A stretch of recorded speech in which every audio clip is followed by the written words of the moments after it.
Hi everyone! Are you someone who is interested in hiring an EVA or you are interested in becoming an EVA yourself? If that is a yes, then this video is for you. So, as early as now, before hiring an EVA or applying to becoming an EVA, you have to know that one of the most important skills that an EVA must have, or for the clients should have for a long-lasting partnership or a relationship with both of you is delegation skills. What is delegation skill? On the side of the client, if you are looking to hire an EVA for the relationship to work, you have to know or you have to be a good delegator. When I say a good delegator, I mean you should be able to identify tasks that you can delegate to your EVA. That's your executive virtual assistant. It is difficult for a client to let go of the tasks they are currently doing or they are doing, or they were doing before to someone else, because they might think that the person might not be able to handle the tasks the way they handle it themselves. So they find it difficult to delegate tasks to their EVAs. So that is why learning how to delegate is very, very important, as for an executive. It's very, very important. Then on the side of the EVA, delegation means knowing the tasks that your clients might need help with and delegate that task to yourself without being told. When you watch other CEOs of big companies, you probably find out that they have this commonality of delegating their tasks to their EVA, to the executive, so that they can focus on the bigger picture.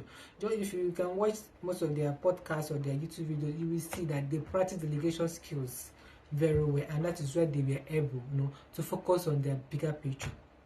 And that is what you now can do. That is something that you can learn, so that you'll be able to focus on your bigger picture, on your goals, and make sure that you have good relationship and long-lasting partnership with your EVA. Before we dive in, I'd like to introduce myself, especially if you are new here. My name is Shinyere Asabaka. I am an executive virtual assistant. I help businesses, C-level executive. I help people in general, make their work easier by handling their back-end routine tasks, so they can focus on their big picture. All those little tasks that distract you from focusing on your goal. That is what I handle for you, so that you focus on growing your business and your clients.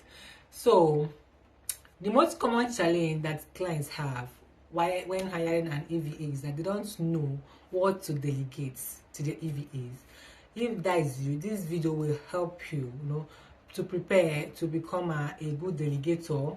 Once you're board an EVA, the first step that you need to take to become a good delegator is 1, clear communication.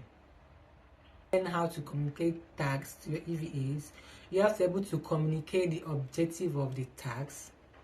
You have to also tell your EVA what your expected output is. Talk about all of your preferences to your EVA, so you can empower your EVA. You can empower your executive assistant to be able to execute those tasks well and produce the output that you desire, that you are expecting.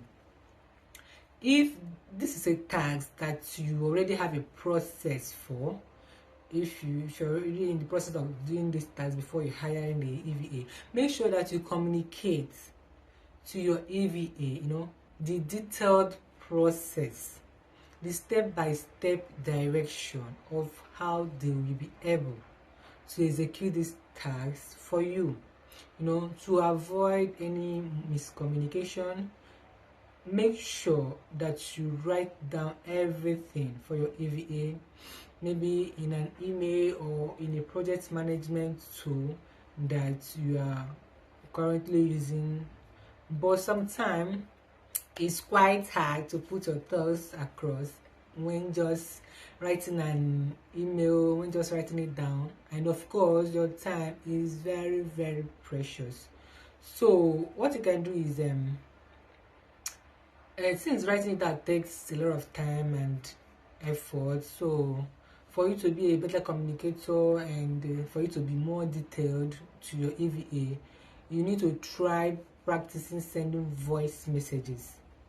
Yeah, sending voice messages to them, like just saying the directions this task is going to take, which is a lot easier in terms of how you are going to gather your thoughts, to make sure that you try to get to send these voice notes, these voice messages. You can also use tools such as a Loom or Komodo to record your screen, show them around your screen, direct them on how to do these tasks, your preferences, your processes, and send it over to your EVA, and they can create a repository of this video. You can rewatch it whenever they need help or whenever they get lost on the way. They can go back and access those videos you've already made, and they can continue with working without coming back and forth telling you I need this, I need that. It will go a long way to help how you work with your EVA. So another way to improve to your delegation skill or be a good delegator is to establish a good working relationship with your EVA at the beginning of your partnership. During the onboarding call, that is when you get to know your EVA on a personal level, build a rapport with them, and they also get to know you on a personal level also as well. Yes, it's very, very important, because this get to know stage is very crucial. It's very important so that they know your personality, they know your attitude, they have an idea on how to approach things, because of by the time they know your personality and how you want them to do things, they try to not to do things the way they will do it, and you get angry at them and all that. And at this point, you also get to know their culture, where they're from, how their day look like, and they also get to know yours as well. This get to know each other is a two-way thing, so that both of you can have a good working relationship and a good partnership. So for you to take your executive virtual assistant to be an extension of yourself, you have to be a good delegator, and you have to let them get to know you on a different level as well. Since they're trying to know you, also try to know them. So another way to improve your delegation skill is to use project management tools. Yes.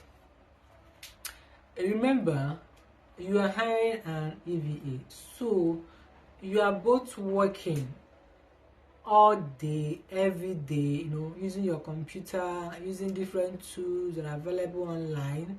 So using project management tools will definitely help you streamline all the tasks and projects that you are assigning to your EVA. It will also help you track their progress, keep track of the tasks they're doing, or to know if your EVA is learning fast. With that, you can compare the performance from when you hire them and how they're performing. Maybe from 6 months later, you can measure their progress.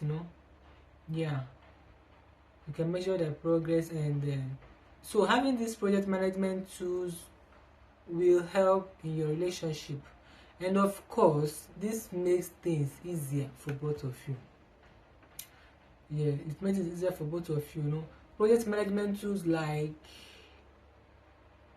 Trello, Asana, ClickUp, Notion, Monday.com, etc. There are a lot of them. Are also good. There are many tools that you can use. So just for you to identify the one that is good, that will be okay for both of you to use, and move on with your work. So the next step on becoming a good delegator is to provide training and materials or resources that your EVA can use to improve. or if you are someone who is looking to hire a direct EVA and not from a placement or an outsourcing company, then you have to make sure you provide them with the training and the resources that they would need. Yeah, they will need to succeed in their role.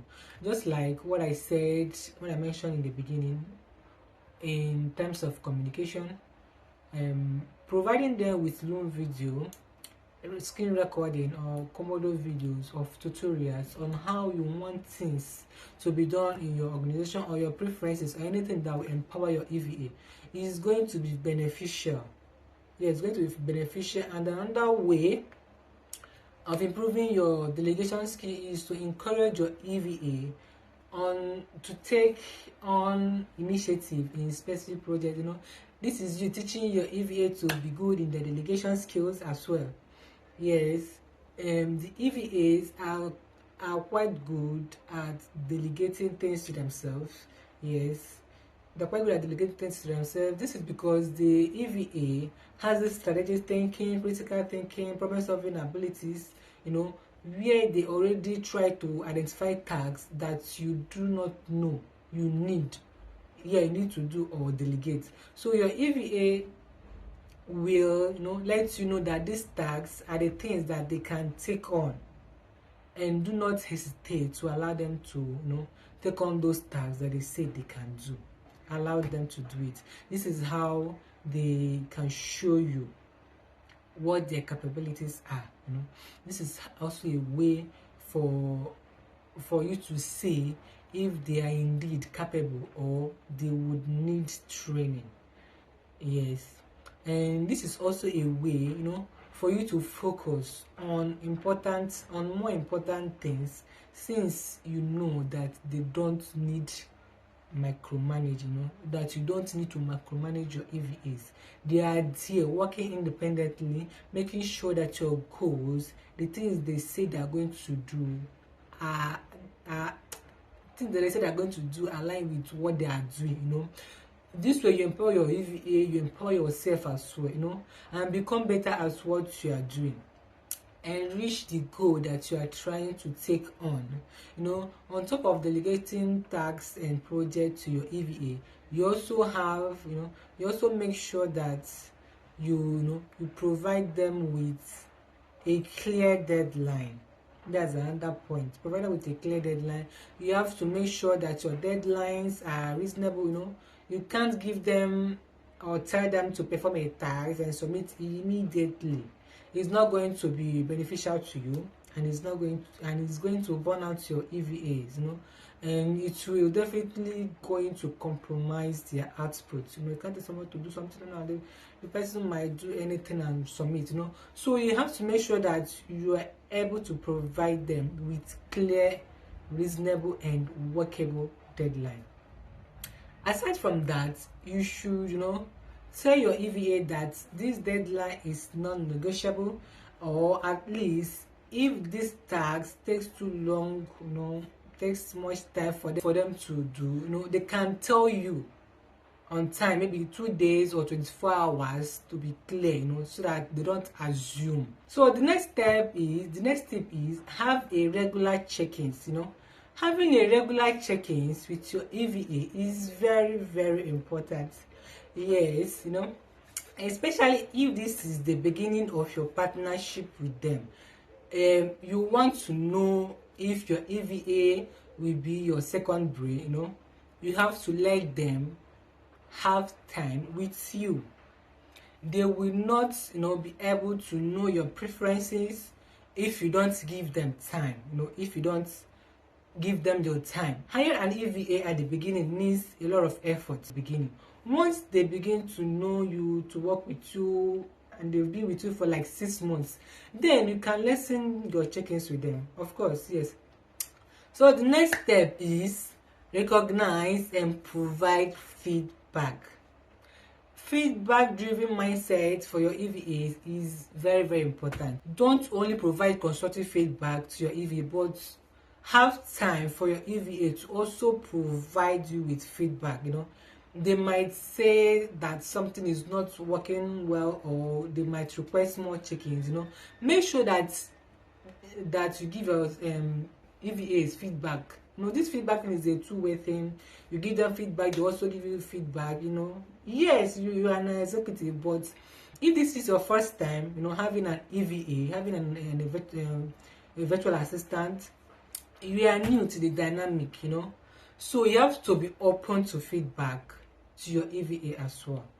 When providing a feedback to your EVA, make sure you recognize their hard work first, especially if they are deserving of this recognition, and then proceed with your constructive feedback.